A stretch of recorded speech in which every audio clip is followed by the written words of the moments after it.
चाहूंगा कि थोड़ा समय का ध्यान। परम आदरणीय श्री सम्मानित मंच और दूर दराज क्षेत्र से आए मेरे किसान साथियों, आप रोजाना टीवी देखते हो और टीवी पर यही खबर चल रही है और टीवी इस वक्त बीजेपी वालों ने हाईजैक कर रखा है। वो जो दिखा रहे हैं वही आप देख रहे हैं। वो आपको ब्रांड वॉश करना चाहते हैं, उनकी मंशा है। एमएसपी कानून वो नहीं लाना चाहते। एमएसपी कानून का मतलब है न्यूनतम समर्थन मूल्य। एक मोबाइल है जो जियो कंपनी ने बनाया है, इसकी कीमत है बाजार में 800 रुपए, लेकिन आपने अभी मटर उगाई थी, वो बाजार में मंडी में जब आप बेचने लाए, मुझे पता चला सबलगढ़ की मंडी में वो मटर 5 रुपए किलो बिकी और 5 रुपए किलो वाली मटर आप ले गए। बाकी उद्योगपतियों ने खरीद के छिलके रखी हुई है। वो आने वाले टाइम में अप्रैल में जब आपके यहाँ शादी होगी, वही मटर का बैग आप लेने जाओगे तो आपको 100 रुपए किलो मिलेगी। उसका कारण जानते हो क्या है? उसका मूल कारण है अभी सरकार ने 2020 में एक कानून जो हमारा बहुत समय से कांग्रेस गवर्नमेंट में बनाया था 1956 में, आवश्यकता वस्तु अधिनियम एक्ट, धारा 3/7, वो धारा 3/7 को बीजेपी सरकार ने खत्म किया है। उससे क्या होगा कि बड़े बड़े उद्योगपति आपके अनाज का भंडारण कर लेंगे, आपकी सब्जियों का भंडारण कर लेंगे। अभी तो मटर का भंडारण हुआ है जो अप्रैल में 30 रुपए, जो 10 रुपए किलो वाली मटर अप्रैल में जब आपके घर में बेटे या बेटी की शादी होगी, आप जो सफल मटर के नाम से जो बैग लेंगे, सफल कोई मटर नहीं हुआती, मटर आपकी है, छिलके सफल वाले बैग में रखी गई है। वो बैग में सफल कोई मटर है क्या? मटर तो मटर ही है ना, वो आपसे खरीदी गई, अभी आपने बेची है 5 रुपए किलो में।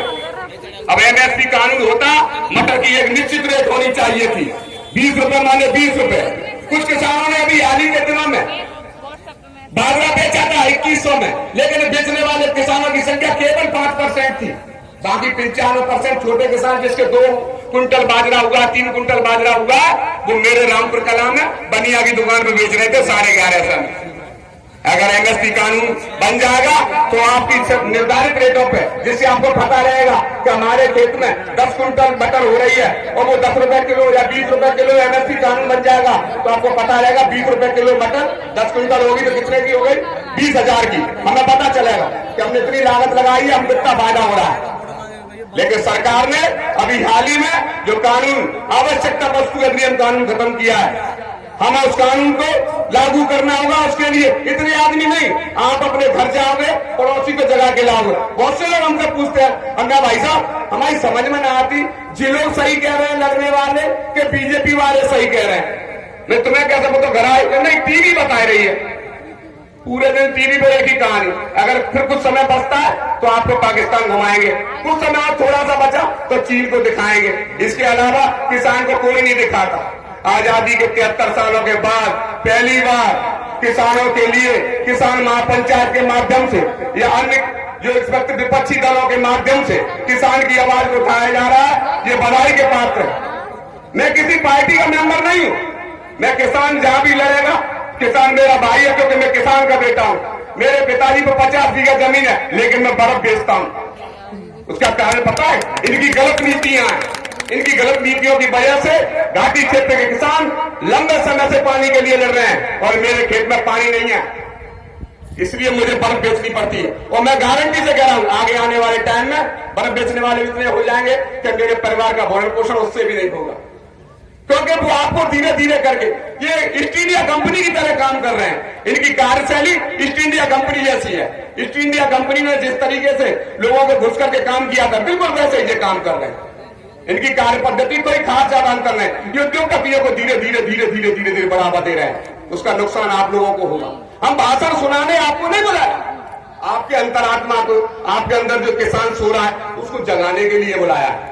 आपसे नोट नहीं मांगे, ना आपसे वोट मांगे, आपसे आपका खोट मांग रहे हैं। आपको सोते से जगाने आए हैं और आपको आपके हित के बारे में बताने आए हैं। और आप घर जाओगे, अपने पड़ोसी को जगाओगे।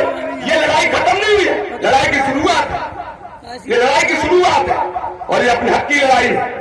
और अपनी हक की लड़ाई के लिए हमारे पूर्वजों ने बलिदान दिया है। आप अपने श्रम का बलिदान दें। हम नहीं कह रहे कि आपको लाठी चलाना है, हम नहीं कह रहे। हम तो लेट करके आंदोलन करेंगे, अहिंसात्मक आंदोलन करेंगे और इस आंदोलन को उस मुकाम तक पहुंचाएंगे जहां अपना हमारा हक अटका हुआ है। अगर ये कानून लागू हो गए, अभी कॉन्ट्रैक्ट फार्मिंग है, कॉन्ट्रैक्ट फार्मिंग में आपके कॉन्ट्रैक्ट हो जाएगा कि हम आपको खाद देंगे, हम आपको बीज देंगे। अब आप आलू उगा लो, आपने आलू उगा लिया, शुरू की साल में आपका महंगा ले लेंगे, दूसरी साल कहेंगे यार ये आलू छोटा है, इससे चिप्स सही नहीं बन रही है। फिर भैया जा बनता करा तो जगह करो, हमें कोई मतलब नहीं, ये आलू हमारे नहीं चलेगा। फिर तुम कहां बेचोगे? मंडी फंडी का चुनी होगी थे, कहां बेचोगे? अब बाजरे के तुम बेचो 21 दिन में कोई लेवार हो तो बेचो।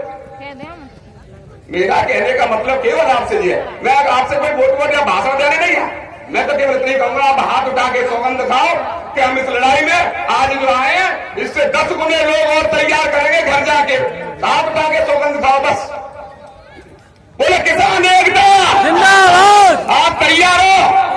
तो बात बोलने के लिए मुझसे बड़े सीनियर और बहुत अनुभवी लोग हैं और बोलूं तो सुबह से शाम हो जाएगी। मेरे पास पूरा हिसाब किताब है, मैं जानता हूं इन लोगों को। ये बिल्कुल ईस्ट इंडिया कंपनी की तरह काम कर रही है बीजेपी और ये बिल्कुल इनका वही अंग्रेजों जैसा कार्यक्रम है और अंग्रेजों ने ऐसे ही करके धीरे धीरे हमको मानसिक रूप से, शारीरिक रूप से, आर्थिक रूप से और सामाजिक रूप से गुलाम बना लिया था और इनकी भी मंशा बिल्कुल वैसी ही है। धर्म के नाम पे इनके अंदर कोई राम मांग से न कोई लेना देना नहीं है, इनका तो राम के नाम पे वैसे ही बज रही है बाजो। इसलिए मैं आपको केवल जगाने आया हूं, आप केवल ये सौगंध अभी आपने खाई हाथ उठा के, ये अंतरात्मा तक आपके तक जिंदगी बनी रहनी चाहिए।